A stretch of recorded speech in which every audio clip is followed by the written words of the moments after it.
Hi, it's me again with Corel Draw Tips and Tricks, and today's video is going to be about how to change the size of your tabs. And by tabs, I mean when you're putting something together where it's going to interlock. In this particular case is this lamp that I made and posted the file on Facebook.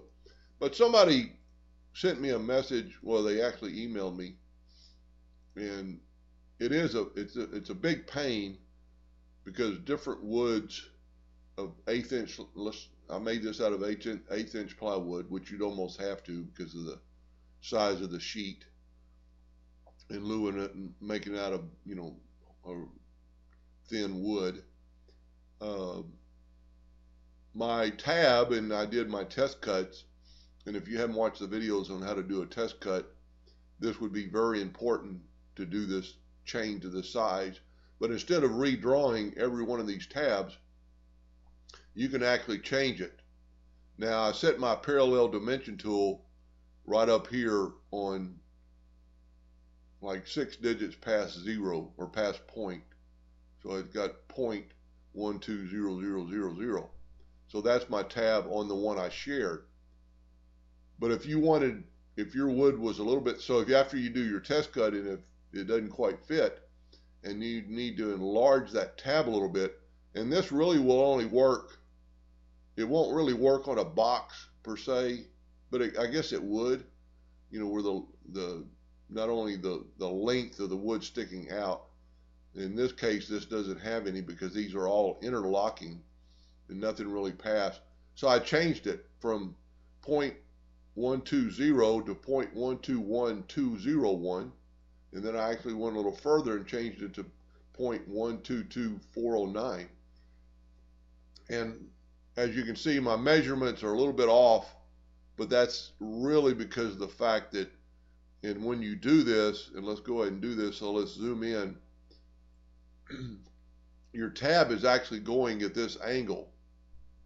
So when you do your parallel dimension tool, I would zoom in real closely, get your parallel dimension tool,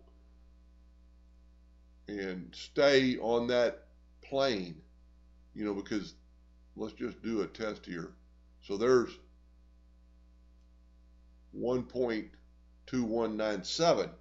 Now, if you don't stay on that plane, let's zoom in back in.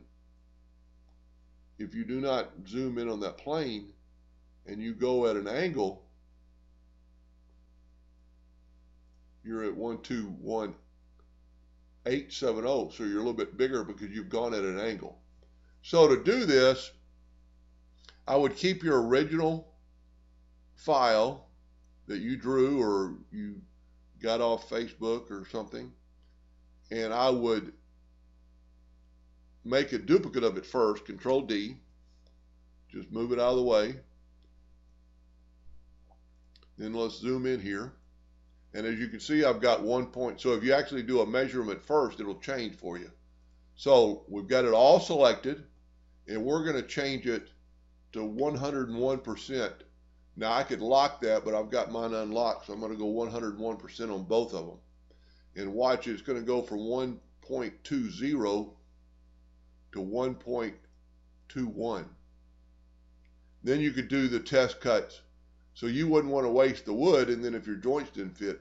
But if you would just do these two test cuts, and because you're changing them at both angles, everything should change equally.